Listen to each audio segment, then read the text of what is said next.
참 좋은 경제연구소 이인철 소장과 이어가 보겠습니다. 안녕하십니까, 소장님? 네, 안녕하세요. 지금 전 세계 시선이 경주에 쏠려 있습니다. 조금 전 도널드 트럼프 대통령도 입국을 했고요. 어떤 일정 소화하게 될까요? 그렇습니다. 에어포스 원 타고 이제 일본 일정 마치고 네. 김해공항에 도착을 해서 지금 경주 박물관에서 지금 한미 정상회담이 예정이 되어 있습니다. 네. 오후 한 1시부터 1시간 30분 정도 예정이 되어 있는데 네. 아마 이제 차량으로 이동하고 있는데요. 우리 관심사 네. 한미 관세 협상 타결되나일 거예요. 계속해서 부정적인 뉴스가 나왔어요. 예. 미국이 우리한테 공을 던졌는데 우리는 안 된다. 국익 우선이다라고 하면서 버텨왔는데 어떻게 보세요?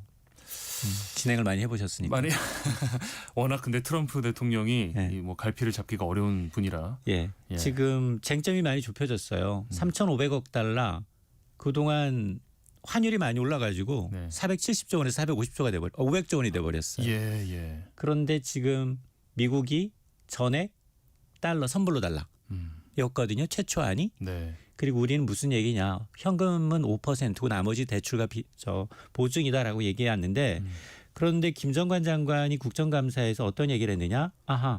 미국이 수정 제안을 갖고 왔다. 연간 250억 달러씩 8년에 걸쳐서 아하. 분납. 팔아라는 거예요. 네. 그런데 우리는 여전히 150억 달러만 가능하다. 250억 달러, 네. 150억 달러예요. 또 차이가 많이 나는 것 같은데 네.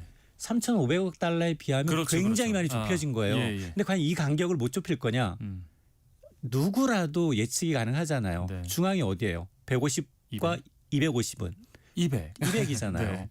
저는 아마 99% 체결 가능성이 높다라고 보고요. 예. 200이라고 하면 곱하기 8년 하면 1,600억 달러예요. 그러네요. 그러니까 최초 3,500억 달러 100% 현금에서 많이 깎은 거예요. 절반 그러니까 뭐 가까이. 저는 네. 우리 협상팀이 실무자들이 굉장히 협상을 좀 잘했다라고 칭찬 많이 여기서 이렇게 끝난다면 네. 제가 예상하던 대로 끝난다면 이 사실은 굉장히 예외적인 게 유럽연합과 일본은 트럼프 임기 내 3.5년 남았어요. 예. 3년 반 동안 다 투자하는 거예요. 네. 근데 우리는 8년이라는 기간을 내줬어요. 물론 트럼프는 오늘도 얘기했어요. 나 3년임에 관심 있다.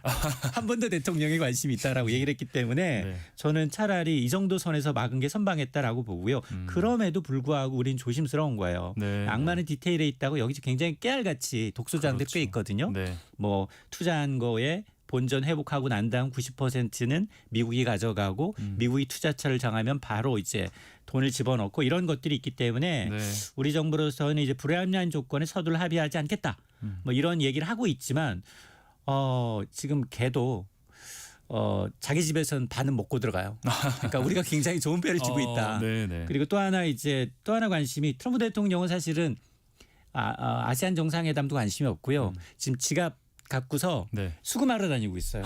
아시안 가서는 말레이시아 같은데 다 체결해가면서 다 네. 돈 차곡차곡 모아가고 있고 일본도 마찬가지고 예. 우리나라에 와서는 미중 정상회담 그렇죠. 그리고 사실은 북한 김정은과 굉장히 만나고 네. 싶어요. 계속해서 러브콜을 맞아요. 보내고 있어요. 근데 김정은 입장이에요. 네. 김정은 위원장 입장이면 뭐가 제일 필요할까요? 나 핵 보유국 인정해달라.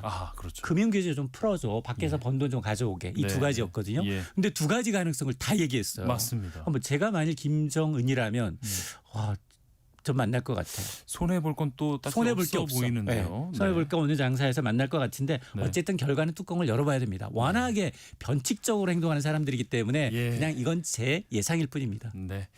지금 이 순간 트럼프 대통령이 이 전용 헬기 마린원을 타고 막 이제 경주에 도착하고 있다는 소식까지 전해드리고요. 자, 연일 뜨거운 부동산 관련 소식도 좀 짚어보면요.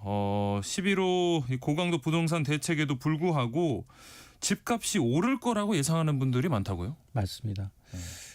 딱 10월 15일 대책 발표하고 네. 2주 지났잖아요. 예.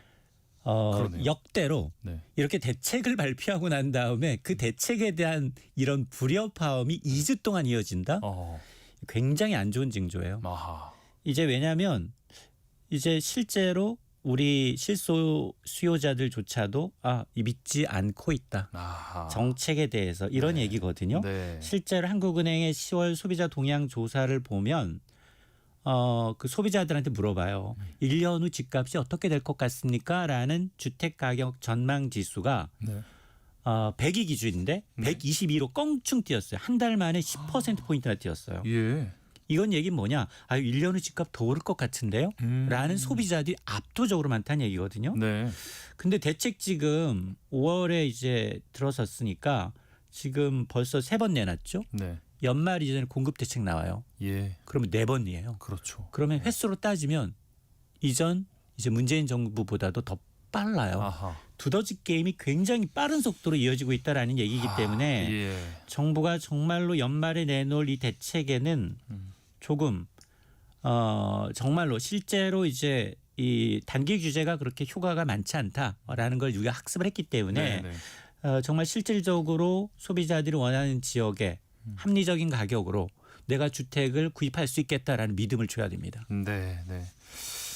거기다가 연말로 갈수록 이 대출 금리가 더 오를 거란 전망도 나오고 있는데 이게 기준금리는 그대로잖아요. 맞아요. 왜 이렇게 대출 금리만 계속 오르는 걸까요? 맞습니다. 기준금리는 1년 전에 비해서 한 4번이나 4차례나 내린 거예요. 네, 네. 그런데 대출금리 계속 오르고 있습니다.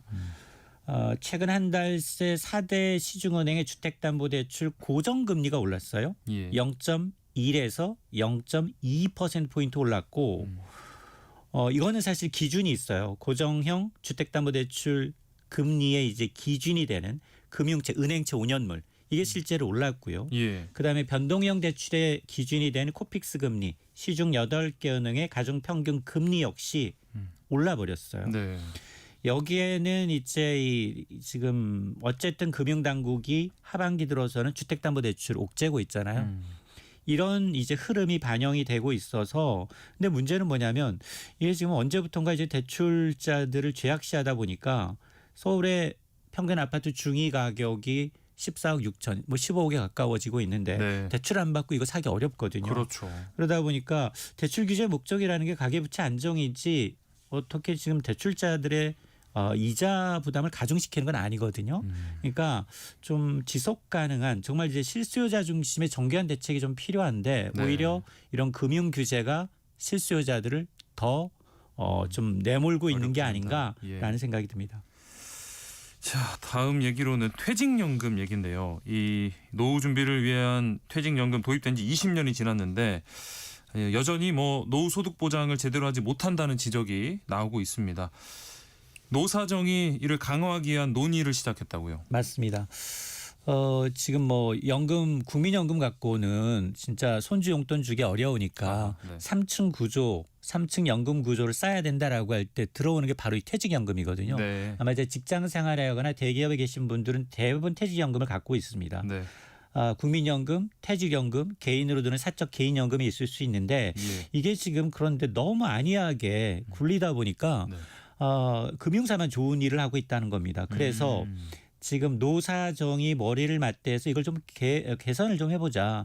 노후소득 보장 기능을 좀 더 강화해보자라는 거예요. 네. 자 그러면 이거 굴리는 사람을 좀 잘해보자. 왜냐? 국민연금은 수익률이 너무 좋아요. 그렇죠. 국민연금은 수익률이 너무 좋으니까 선수들만 따로 모아보자. 그걸 뭐라고 하느냐? 국민연금 기금 운용본부. 별도의 조직을 줘서 거기는 운영 잘하면 인센티브를 줘요.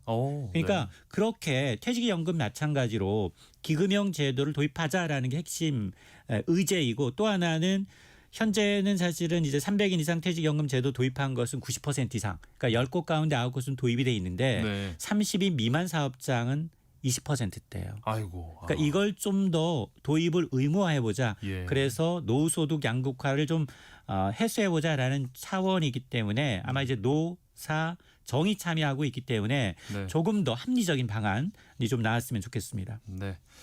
주택, 금리, 또 연금까지 다뤄봤는데 우리 대한민국의 미래를 어둡게 하는 가장 큰 문제 중에 하나로 저출생 현상을 꼽습니다.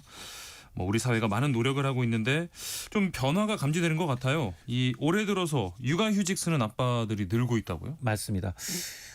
고용노동부의 통계를 보니까 올해 1월부터 9월까지 이제 육아휴직 급여받은 근로자가 한 14만 명을 넘어섰는데 네. 그 가운데 3명 가운데 1명은 남성이에요. 오, 그러니까 꽤 많네요. 37%에 육박을 하고 있습니다. 네. 그러니까 사실은 그동안은 대부분 맞벌이임에도 불구하고 여자분들이 여성분들이 계속 독박 육아를 해왔단 말이에요. 예. 그걸 좀 맞돌봄을 좀 개선해보자라고 해서 여러 가지 제도를 하고 있거든요. 네. 부모와 함께 육아휴직들을 도입했고 또 급여의 상한을 좀 올려줬고 네. 또 이런 것들 제도 개선과 맞물려서 조금은 이제 확산이 되고 있는데 문제는 뭐냐? 대기업에만 그치고 있다는 거예요. 예. 이게 중소기업으로 좀 확산이 돼야 하거든요. 그렇죠. 그런 게 다 인건비다 보니까 특히 중소기업 기업 가운데 근로자 휴직 쓰시는 분은 절반 정도 58% 정도이기 때문에 아마 이제 소규모 사업장으로 어떻게 확산시킬 것인가 그러다 보니까 내년부터 정부는 여러 가지 좀 고민을 하고 있습니다. 내년부터 이제 육아하시는 분들의 출근 시간을 한 10시대로 좀 1시간 정도 늦춰지는 걸 한번 시범적으로 도입을 해보고 예. 또 근로시간을 단축하더라도 급여는 좀 높이는 방안 아하. 그리고 내가 그 육아휴직을 했을 경우에 대체 인력을 지원을 좀 늘리는 방안 이런 다각적인 방안을 모색을 하고 있는데요. 네. 아마 유럽에서는 남성 육아가 보편화돼 있어요. 네, 네. 그러니까 프랑스 같은 경우 특히나 그렇거든요. 뭐 라떼 파파도 있고. 네. 맞습니다. 그러니까 아마 이제 이런 더 많은 아빠들이 이제 육아휴직을 통해서 맞돌봄 문화가 좀 정착이 돼야겠습니다. 네. 다음 뉴스로 좀 반가운 소식입니다. 국내 최대 규모의 할인 축제, 뭐 한국판 블랙 프라이데이라고 불리는 코리아 그랜드 페스티벌이 오늘 시작됐죠? 맞습니다. 진짜 너무 큰 행사들에 가려져 가지고 네. 코리아판 이제 한국판 미국의 이제 블랙 프라이데이를 본떠서 만든 거고 2015년부터 우리가 시작을 했으니까 벌써 11주년이에요. 네. 근데 홍보가 너무 안 돼 있더라고요. 그러니까요. 지금 코리아 그랜드 페스티벌입니다. 정부가 주도하는 페스티벌이 오늘부터 11월 9일까지 전국 온 오프라인 매장에서 동시에 진행이 됩니다. 예. 3만 7천여 곳의 유통, 소비 소상공인이 참여하게 되고요. 대기업부터 전통시장까지 폭넓은 할인을 제공하게 되는데 자동차도 들어오긴 해요. 근데 이제 인기 차종은 아닐 겁니다. 아하하, 네. 자동차 들어오고요. 가전제품도 들어와요. 네. 그리고 농축산물, 여행까지 여행까지 다채로운 품목이 포함이 되고 있기 때문에 이제 집안 소비부터 여가활동까지 모두 할인 대상입니다. 네. 그리고 이제 여기서 지역사랑 상품권 결제할 경우 최대한 20% 할인해 주게 되고요. 네. 또 디지털 온누리 상품권을 충전할 경우 최대 25%까지 환급 행사까지 같이 진행을 하니까 네. 연말 가기 전에 뭐 바꿀 거 있다라고 하신 분들은 이 기회를 활용하시면 좋겠습니다. 네. 하프타임 뉴스 오늘 여기까지 하겠습니다. 참 좋은 경제연구소 이인철 소장과 함께했습니다. 고맙습니다. 네, 고맙습니다. KBS 라디오 세상의 모든 정보 함께하고 계신 지금 시각은 12시